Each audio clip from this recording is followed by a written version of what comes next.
Hello दोस्तों, आज मैं आपको लेकर आया हूँ गढ़मुक्तेश्वर। तो पहले भी जैसे कि हम एक बार यहाँ आ चुके हैं तो दोबारा वही रास्ता दिखाना व्यर्थ होगा, इसलिए मैं आपको सीधा घंटाघर चौक पर लेकर आया हूँ। यहाँ सबसे पहले हम जाएंगे घंटाघर के ऊपर स्थित BR अम्बेडकर लाइब्रेरी में, जिसके जो केयर टेकर हैं वो ओमकार सिंह जी हैं। उनसे बात करेंगे और लाइब्रेरी के बारे में जानेंगे।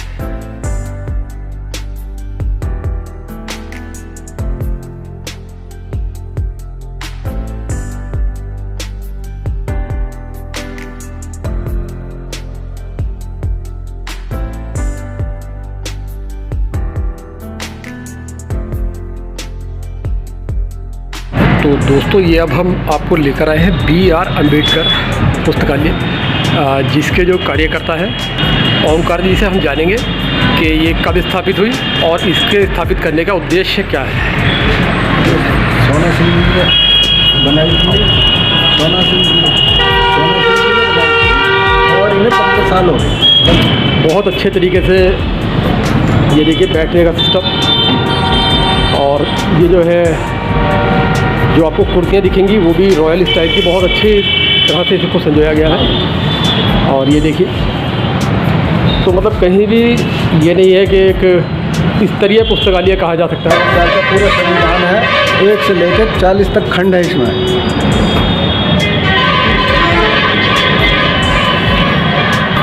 तो दोस्तों, जैसे कि ओमकार सिंह जी ने बताया कि बाबा साहब का पूरा संविधान 1 से लेकर 40 खंड संपूर्ण यहाँ आपको पढ़ने के लिए मिल जाएंगे। यहाँ पर आप किसी भी समय आकर इन्हें देख सकते हैं। और क्या हो सकता है, यहाँ से आप बोरो भी कर सकते हो। उसकी प्रक्रिया क्या है वो मैं आपको बाद में बताऊँगा। बोरो से मतलब होता है कि अपने घर ले जाकर अगर पढ़ने की आप हो तो यहाँ अगर वो व्यवस्था है। और ये देखिए, ये भी काफ़ी प्राचीन मुझे पुस्तकें लग रही हैं। हर धर्म से संबंधित पुस्तकें आपको यहाँ पर उपलब्ध हो जाएंगी।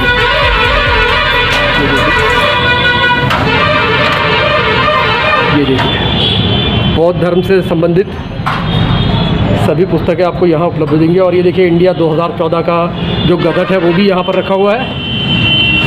इंडिया 2014 का गज़ट भी यहाँ आपको देखने के लिए मिल जाएगा। और कार्ल और मार्क्स और हिंदी काव्य की सभी पुस्तकें आपको यहाँ देखने के लिए मिलेगी। और क्या है, ये चेयरमैन सोना सिंह जी जो है यहाँ के, उनका कक्ष है। ये देखिए क्या मतलब बहुत ही सुंदर यहाँ पे बनाया गया है।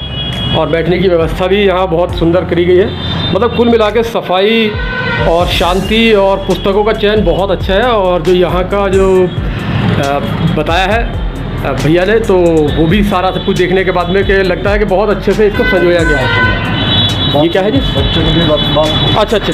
हाँ, अगर पढ़ते समय बच्चों को अगर ऐसा कोई हो जाए तो वॉशरूम की सुविधा भी यहाँ उपलब्ध है।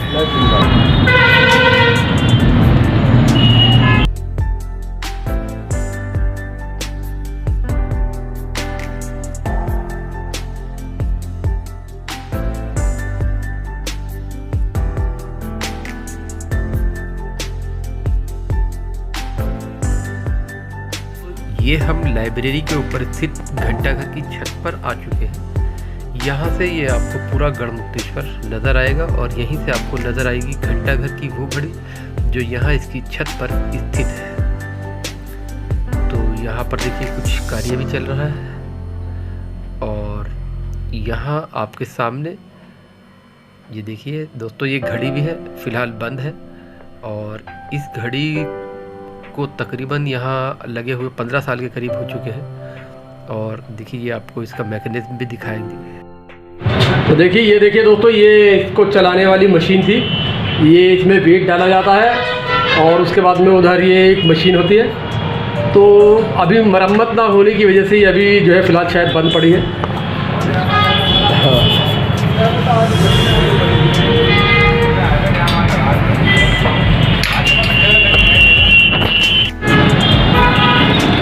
तो यहाँ का पुस्तक लेने का जो है आपका जो है आधार कार्ड से आपका एक रजिस्ट्री की जाती है। जो देखिए, ये आपके देखिए, उसमें रजिस्ट्री में नाम, पता, फ़ोन नंबर वगैरह सब लिया जाता है और टाइमिंग रहती है। ये आपके सामने है। तो उसके बाद आप यहाँ कोई भी पुस्तक जो है लेकर पढ़ सकते हैं और 10 से 5 तक इसका टाइम होता है। इस बीच में आपको कोई प्रॉब्लम नहीं आने वाली। उसके यहाँ से बोरो करने का सिस्टम यहाँ नहीं है। तो जो भी आपको पढ़ना है या आपको एकांत चाहिए, यहीं बैठकर आपको सब कार्य करने पड़ेंगे। तो उसके लिए एक बार फिर मैं भैया को धन्यवाद करता हूँ और इतना अच्छा सफाई व्यवस्था और इतना अच्छा वातावरण के लिए भी इनको धन्यवाद करना चाहूँगा। हेलो भाई, ये नक्का कुआं मंदिर किधर पड़ेगा?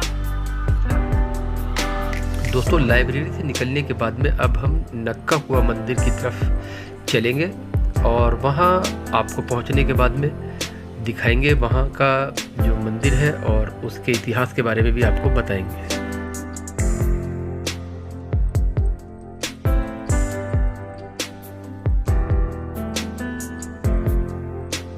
तो दोस्तों, ये अब हम नक्का कुआं मंदिर पहुँच चुके हैं और यहाँ के इतिहास के बारे में बात करें उससे पहले मैं गढ़ के इतिहास के बारे में भी आपको कुछ बताना चाहता हूँ। तो जैसे कि मैं बताना चाह रहा हूँ आपको कि भगवत पुराण और महाभारत काल में भी गढ़ मुक्तेश्वर का उल्लेख किया गया है और पांडव काल में भी ये हस्तिनापुर का हिस्सा रहा। तो पांडव काल में भी इसका उल्लेख है। यहाँ पर गढ़ में बारादरी मैदान, ये गंगा मंदिर, घंटाघर, आरती घाट और नक्का कुआं ये यहाँ पर स्थित है। इससे पहले सबसे पहले जो था गढ़ मुक्तेश्वर का नाम शिव वल्लभपुर होता था, फिर उसके बाद में खांडवी वन और फिर उसके बाद में अब वर्तमान में जो है गढ़ मुक्तेश्वर है। अब ये जो है आपको सामने नज़र आ रहा है, ये मुक्तेश्वर महादेव मंदिर का निकास मार्ग है और यहीं सामने ही जो ये अखाड़ा है तो ये महेश गिरी जी महाराज का अखाड़ा है यहाँ पर। और ये साइड में देखिए, ये अखाड़े की तरफ से ही भोजन भी करवाया जा रहा है। तो ये डेली यहाँ पर भोजन कराया जाता है और ये देखिए, ये उनका महाराज का स्थान भी है और यहाँ पर वेदी भी है, उनकी पूजा होती है जिसमें। और ये देखिए, मैं आपको अंदर दिखाने की कोशिश करूँगा कि यहाँ अंदर कितनी शांति है। देखिए,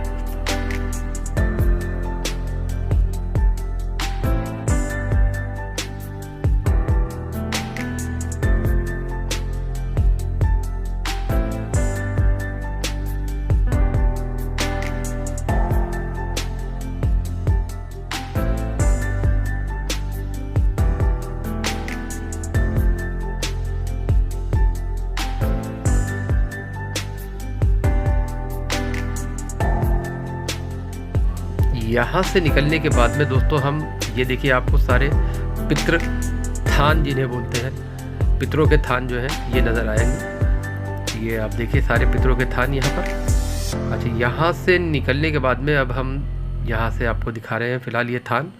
यहाँ से निकलने के बाद में अब हम चलेंगे झारखंडेश्वर परशुराम जी के मंदिर में, जो कि एक बहुत बड़े देवता थे और यहाँ मैं आपको उनका मंदिर दिखाऊंगा और दिखाऊंगा कि उनकी मूर्ति भी यहाँ पर स्थापित है और ये भी थान है थोड़े से बने हुए फ़िलहाल, लेकिन सामने जो है ये झारखंडेश्वर परशुराम जी का मंदिर आपके सामने है।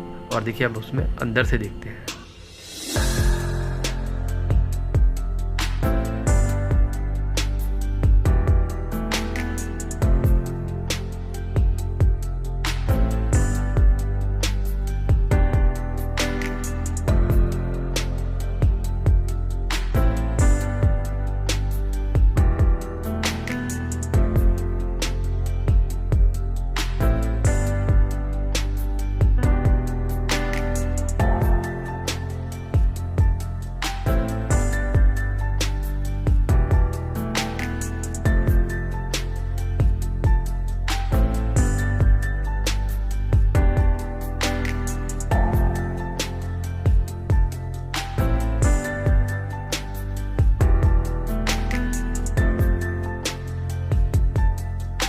तो ये अब आपके सामने मुक्तेश्वर महादेव मंदिर है, जिसके बारे में माना जाता है कि ये सतयुग के दौर में बनाया गया था। ये देखिए, आप इसको मैं अंदर से भी दिखाने की कोशिश करूँगा। और ये यहाँ पर पीतल के घंटे जो है लगे हुए हैं और ये प्रवेश द्वार है। इसका निकास द्वार मैंने आपको पहले दिखाया, जो कि मैं पीछे की तरफ से गया था। तो यहाँ देखिए। और फिर उसके बाद में जब हम यहाँ से निकल के आगे चलेंगे दोस्तों, तो यहाँ पर एक जो है महंत जो है महेश गिरीश द्वारा एक आश्रम भी बनाया गया है। और आश्रम के ही जस्ट बगल में एक गौशाला भी है, जहाँ पर अभी थोड़ी ही गाय है, लेकिन जो भी है बहुत अच्छी स्थिति में है।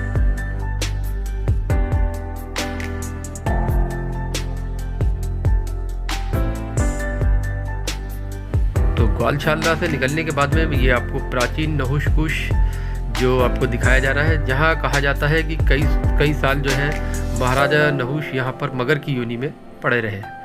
तो अभी यहाँ पर फ़िलहाल ज़्यादा पानी नहीं है, और जो पानी है वो भी अच्छी स्थिति में नहीं है, लेकिन बरसातों के मौसम में ये ऊपर तक भर जाता है, तब इसकी सौंदर्यता देखते ही बनता है। देखिए उसी पर्पज़ के लिए यहाँ पे एक ये छोटी सी नाव भी रखी गई है। और यहाँ देखिए आप साइड से देखने के बाद में इसकी सुंदरता देखते ही बनेगी, लेकिन अभी फ़िलहाल ये खाली है।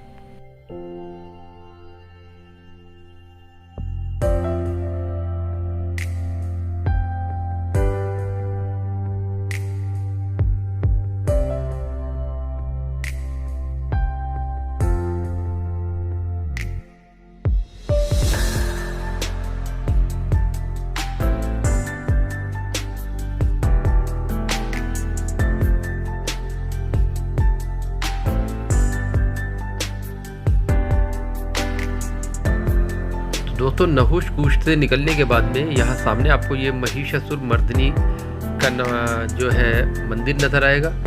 और पर कहा जाता है कि ये राजा मानसिंह जी के द्वारा बनाया गया था। कौन से मानसिंह जी, इसके बारे में कोई इतिहास नहीं है। और इसके ऊपर देखिए, ऊपर अरबी और उर्दू में भी कुछ लिखा हुआ है, और जिसके बारे में कहा जाता है कि झज्जर के नवाब जो थे हसनुल्लाह खां, मुग़ल काल में उन्होंने इसका जो है जीर्णोद्धार भी कराया था।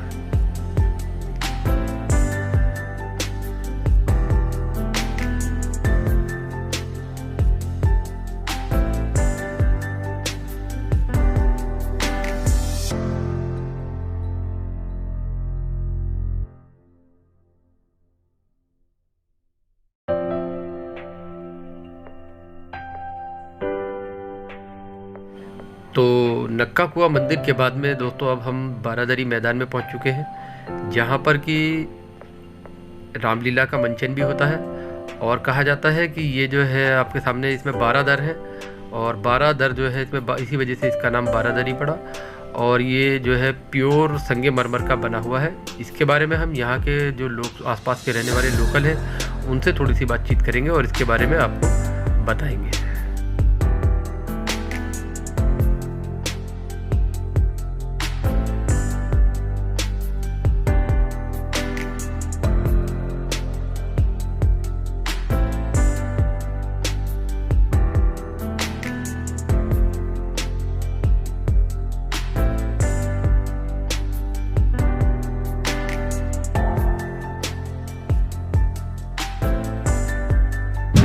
तो ये अब हम गढ़ के प्रसिद्ध बारादरी मैदान में आए हैं, जिसके बारे में ये भैया जो है यहाँ पर खड़े हुए हैं, और ये भी इसके बारे में बताएंगे हमें थोड़ा सा कि यहाँ की क्या मान्यता है और यहाँ क्या होता है और ये किस प्रयोग में लाई जाती है और कौन से समय में ये प्रयोग में लाई जाती है। तो भैया ज़रा सा इसके बारे में बताइए।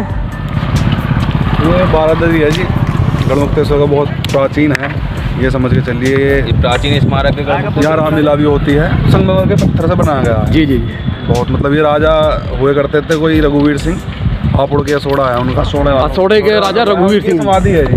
इसमें 12 द्वार हैं, 12 द्वार, इसलिए इसे 12 द्वारी कहा जाता है। और इसका जो अब्रस पड़ गया है बारादरी। हाँ, यहाँ रामलीला ग्राउंड है जी, और यहाँ मेला लगता है। 10 दिन पहले मेला गया है। हाँ नहीं, वो मैंने मेले की जैसे कि आपको वीडियो पहले दिखा भी दी थी, और मैंने मेला स्थल की सारी तैयारियां और सब कुछ दिखाया था। लेकिन उसके बाद में कुछ व्यक्तियों की डिमांड थी कि भाई आप हमें गढ़ के पूरे दर्शन कराइए, तो इसलिए मुझे दोबारा यहाँ आपके गढ़मुक्तेश्वर में आना पड़ा। तो ये भैया बताएंगे कि यहाँ पर मेला कौन से टाइम में भरता है, क्योंकि आपने देख तो लिया है लेकिन टाइम और भैया बता देंगे। मेला यहाँ पर नवंबर में बढ़ता है, नवंबर कार्तिक के मेले, कार्तिक का नवंबर माह में ही लगा है। अच्छा, इसके अलावा यहाँ पर मैंने आपको अभी नक्का कुआं दिखाया और नक्का कुएं के बाद में मैं आपको बारादरी लेकर आया। उसके बाद में भैया अगर कोई और जगह होगी, गंगा मंदिर है जी, गंगा मंदिर 100 सीढ़ियाँ उसमें, 100 सीढ़ी। ये कहाँ है भैया? ये रहा बस आगे चमक रहा है आपको, नीचे से निकलो मंदिर है पानी में। उसमें अच्छा भैया, अगर डालोगे तो ऐसा पानी की आवाज आएगी। सही सही सही, मंदिर के अंदर मंदिर है, प्राचीन मंदिर है। प्राचीन, सही। तो क्या नाम भैया? मेरा सचिन कुमार। सचिन भाई। तो ये सचिन भाई अब हमें लेकर आए हैं प्राचीन गंगा मंदिर, जहाँ पर 100 सीढ़ियाँ जो बताई जाती हैं। और अब हम देखिए ऊपर जाके देखेंगे भी कि ये 100 ही हैं या कम बढ़ती हैं, बहरहाल जैसे भी है आपको बताएंगे सचिन भैया। और ये उनका एक छोटा सा बेटा, हाँ जी, छोटा सा बेटा भी उनके साथ में है। मंदिर देखिए ये भी डेली आता है। चलिए ऊपर चलते हैं थोड़ा सा। ये इन सीढ़ियों की एक खास बात हो रहा है, इसमें जैसे ही चलते चलते पानियों की आवाज़ इसी में से आती है। अच्छा, ऑटोमेटिकली। तो ये कभी भी आती है या कुछ? परमानेंट आती है ये। परमानेंट? हाँ, जैसे अगर आप ताली भी बजाओगे बीच में बैठ कर तो भी उसकी आवाज़, पानियों की आवाज़ आएगी इस पैडियो में से। चलिए वो आप हमें करके दिखाएंगे थोड़ा सा। तो दोस्तों अब हम आपको गंगा मंदिर, प्राचीन गंगा मंदिर में लेकर आए हैं और ये हम फिलहाल इसकी सीढ़ियाँ चढ़ रहे हैं। और इसके बाद में भी अभी जो अगला व्लॉग रहेगा वो भी गढ़मुक्तेश्वर से ही संबंधित रहेगा, जो कि ब्रज घाट पर जो मंदिर है वो उनके बारे में आपको बताया जाएगा। और यहाँ ऊपर पहुँचने के बाद में यहाँ के जो पंडित जी हैं उनसे बात करके यहाँ की मान्यताओं के बारे में भी आपको बताएंगे और जो है उसके बारे में बताएंगे जैसे भी हमें पता लगता है। और उसके बाद में हम इस व्लॉग में विदा लेंगे और अगले व्लॉग में आपसे जो है फिर दोबारा जो है ब्रज घाट पर आपको दोबारा मिलेंगे। तो दोस्तों इसके लिए आप मेरे चैनल को लाइक, शेयर और सब्सक्राइब ज़रूर करें ताकि ऐसे ही और अच्छे वीडियो मैं आपके लिए लाता रहूँ।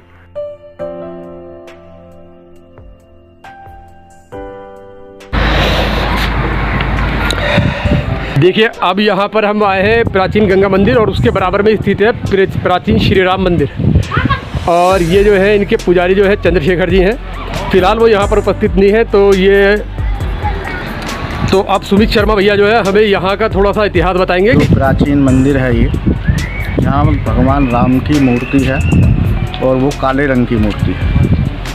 और संग में लक्ष्मण जी भी हैं, सीता जी भी हैं और नीचे हनुमान जी भी बैठे पे हैं। तो यहाँ का प्राचीनता है। और यहाँ बराबर में ये हमारा गंगा मंदिर है, गंगा जी का मंदिर। पहले गंगा जी यहाँ बहती थी। अच्छा, पहले गंगा जी यहाँ होती थी। 47 के समय से छूट गया था। जी जी। ये सामने गंगा जी बहती थी जहाँ पानी बहता है। ये सब नीचे कच्चे घाट थे।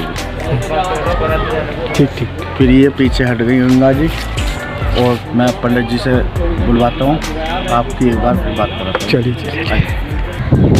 ये देखिए भैया कितनी ज़्यादा ऊंचाई जो है यहाँ पर। अब ये 100 सीढ़ियाँ हैं तो तकरीबन 100 फुट ही ऊंचाई भी होगी। हाँ, ये सबसे ऊंची जगह है हमारे यहाँ की। गढ़मुक्तेश्वर का सबसे ऊंचा टीला जो है, जहाँ से पूरे गढ़मुक्तेश्वर को आप इजीली देख सकते थे। अभी जो है नए नए कंस्ट्रक्शन हो गए हैं तो इस वजह से अब वो चीज़ नहीं रही है। तो देखिए ये लिखा हुआ है, जिसमें इंग्लिश में जो लिखा हुआ है मैं आपको बताऊँगा। These steps were erected for the benefit of pilgrims attending the Katki Mela Garmukteshwar by order of F and Right Square Magics and Contractor of Meerut under sprinted dance of M.J.H. Jones तहसीलदार हापुड़ 1885 और 1886 में ये सीढ़ियाँ जो बनाई गई थी। और इसमें हिंदी में भी नीचे लिखा हुआ है ये मूर्ति है। अब थोड़ा सा आप बताना भैया। तो भैया बताइए भी थोड़ा सा। यहाँ जो मनोकामना मांगते हैं वो पूर्ण होती है।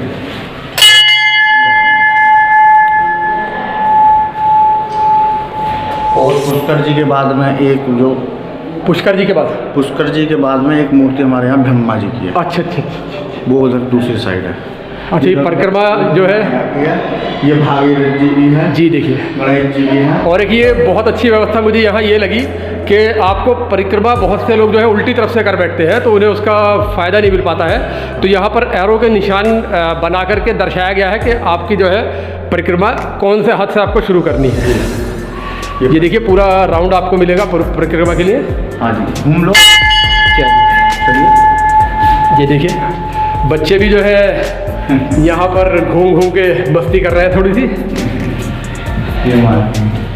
ये देखिए मैं आपको ये परिक्रमा भी मैंने आपको करवाई।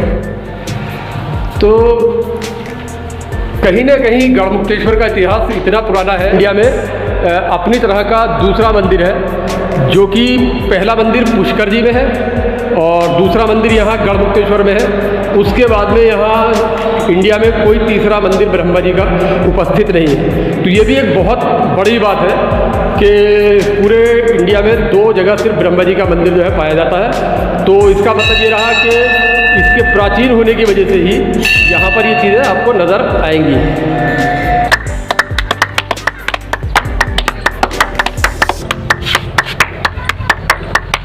तो आप देख पा रहे होंगे कितनी वाकई में एक आवाज़ आ रही है कि जैसे लहर में कोई चीज़ डाली जाती है और वो पट भूगुलप की आवाज़ होती है, और पानी वाली आवाज़। जैसे ये नहीं कि आपको एक लहर की कलकल नहीं, बल्कि एक वो आवाज़ आएगी कि पानी में कोई चीज़ डाली जाती है और उसके बाद में एक अलग से जो गुप्त की आवाज़ होती है, वो वाली आवाज़ यहाँ पर है।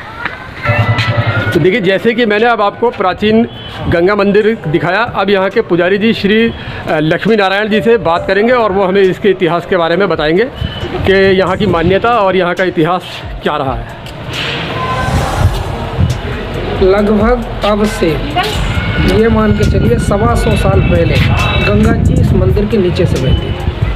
इसके बाद धीरे धीरे जैसे जल स्तर कम होता गया, धीरे धीरे गंगा जी और पीछे हटती चली गई। ये सीढ़ियाँ जो बनी थी 1885-86 में इसका निर्माण हुआ था सीढ़ियों का। उस समय गंगा जी यहीं बहती थी।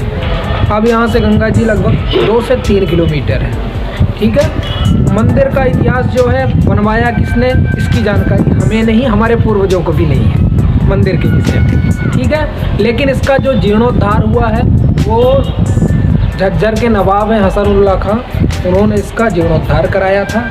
उसके बाद अंग्रेज शासन में ये सीढ़ियों का निर्माण हुआ और इसके बाद तो पंडित जी यहाँ मैं आपको बीच में रुकूंगा। तो ये नवाब साहब जो थे, ये जो जीर्णोद्धार हुआ था ये मतलब 1885 में हुआ था या उससे पहले? उससे पहले मुगल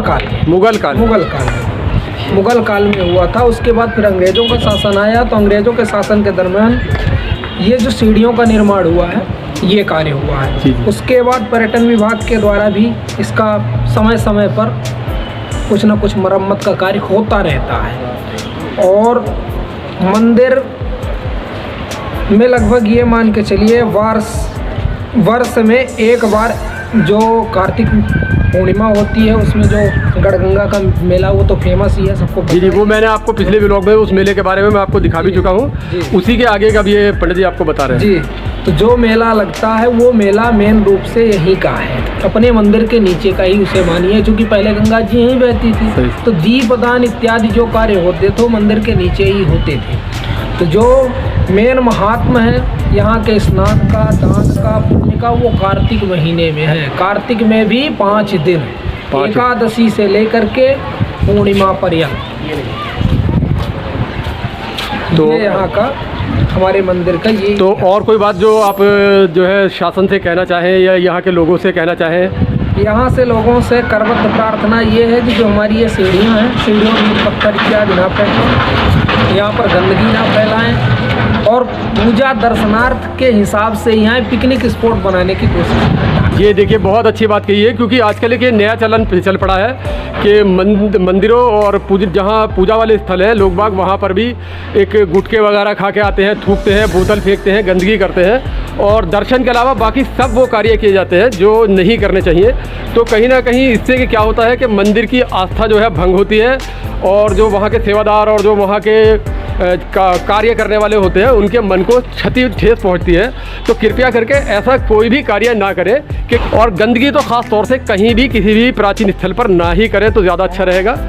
तो ये आपसे करबद्ध प्रार्थना है कि इस चीज़ का ध्यान में रखा जाए। तो ये सब बताने के लिए पंडित जी का बहुत बहुत शुक्रिया और बहुत बहुत धन्यवाद। तो बहुत अच्छी बातें बताई।